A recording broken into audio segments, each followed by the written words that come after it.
Assalamualaikum warahmatullahi wabarakatuh. Salam sejahtera bagi kita semua. Setelah kita mempelajari tentang grafik Y sama dengan sin X, sekarang kita akan menggambar grafik Y sama dengan cos X ya. Seperti biasa, seperti pada pembelajaran sebelumnya, siapkan milimeter bloknya. Lalu buat sumbu X dan sumbu Y-nya di sini. Kita buat sumbu X dan sumbu Y, dan kembali saya ingatkan untuk kita cukup menggambar di sisi kanan, atas, bawah, dan kiri sedikit saja karena nanti akan dihapus. Nah, saya di sini kembali akan mengajarkan tentang caranya menggunakan bantuan lingkaran satuan agar lebih mudah dan tidak perlu membuat tabel. Sama seperti kemarin, untuk Y sama dengan cos X kita menggunakan bantuan lingkaran yang berjari-jari satu. Akan tetapi hasilnya akan menjadi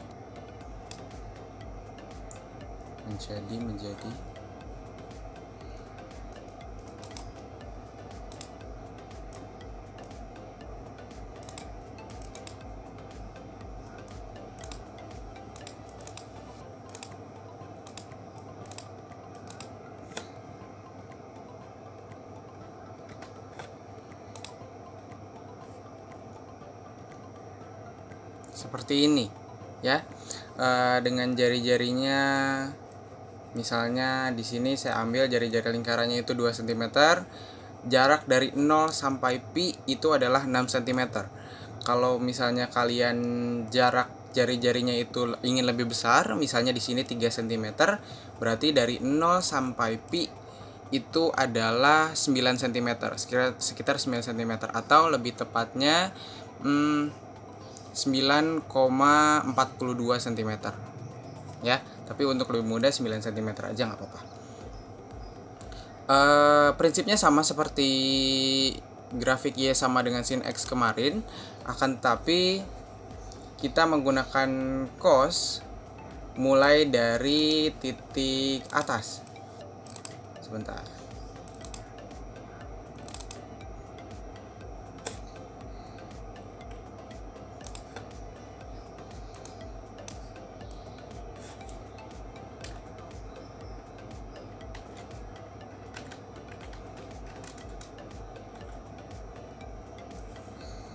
Nah, kita mulai dari titik atas ini. Jadi sudut 0 itu dimulai dari sini nih. Dari bagian ini berputar berlawanan arah jarum jam. Jadi kuadran satunya agak berputar, agak sedikit tergeser. Jadi yang harusnya kita mulainya dari kanan sini, dari kanan atas ini, tapi ternyata kita mulai harus dari kiri atas, dari sini. Ini adalah kuadran 1. Jadi nanti kita buat sudut yang pertama kan sudut 30 derajat ya. Sebenarnya sudut 0 dulu. Sudut 0 ada di sini. Nah, sementara kalau sudut 30 derajat dia akan ada di sini.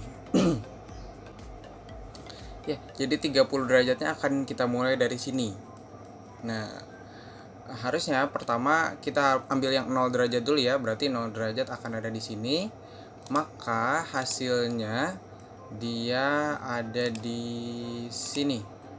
Nah, jadi 0 derajat itu cos 0 derajat ada di sini. Lanjut ke sudut 30 derajat ada di sini. 30 derajat itu pi per 6 ya. Ingat lagi, pi per 6. Oh, berarti nilai dari cos 30 derajat ada di sini. Kita lanjutkan ini sama seperti kemarin. Di setiap sudutnya, setiap sudut-sudut istimewa mulai dari 30, 45, 60 dan selanjutnya sama seperti tadi, tapi ingat mulainya dari atas. Jadi kita ngitung sudutnya, kita mulai menghitung sudutnya itu dari garis yang atas ini. Jadi 30 derajat berarti 45 derajat berarti ke arah sini.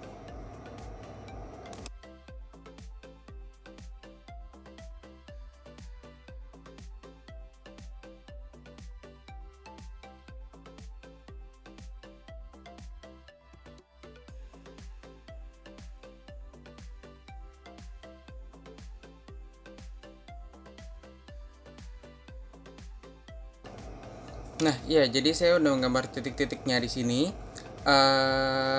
perlu diketahui lagi perbedaan antara grafik Y sama dengan sin X dan Y sama dengan cos X itu ada di sini. Jadi kalau misalnya Y sama dengan sin X, kita kan mulai dari awal dari 0. Tapi kalau Y sama dengan cos X itu kita mulai dari atas atau dari 90. Jadi sudut 30 akan ada di sini, sudut 45 akan ada ke arah kiri sini, sudut 60 ada di sini, dan berakhir di sudut 330 atau 360-nya ada di sini. Nah, 330-nya bakal ada ke sini. Ini kenapa bisa terjadi seperti ini? Karena sebenarnya kita menggunakan lingkaran satuannya ini lingkaran satuan untuk sin, tapi kita menggunakan sudut berelasi di mana setiap kosinus adalah nilai sin dari 90 ditambah sudut tersebut.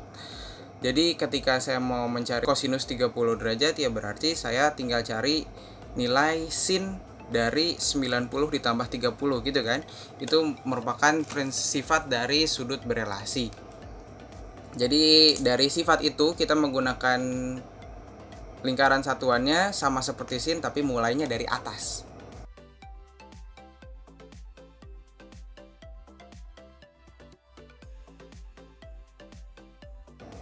Di sini sama seperti kemarin, tinggal kita hubungkan menggunakan kurva atau menggunakan garis melengkung yang nanti hasilnya akan kurang lebih seperti ini. Ya, sama seperti grafik Y sama dengan sin X, grafik Y sama dengan cos X juga merupakan grafik yang berbentuk gelombang stasioner, yang artinya berarti dia ada naik ada turun. Cuman bedanya kalian bisa lihat dari grafik yang kemarin kita buat, kalau misalnya Y sama dengan sin X itu kan dia mulainya dari awal bukit, dari tengah bukit ke atas lalu membentuk sebuah lembah sampai ke tengah-tengah juga. Akan tetapi kalau misalnya di cos X dia memulainya itu dari puncak sebuah bukit lalu membuat lembah, setelah itu dia menuju puncak lagi gitu ya.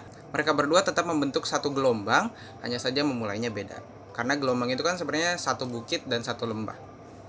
Jadi untuk periode dari 0 sampai 2pi itu akan tetap membentuk satu buah gelombang.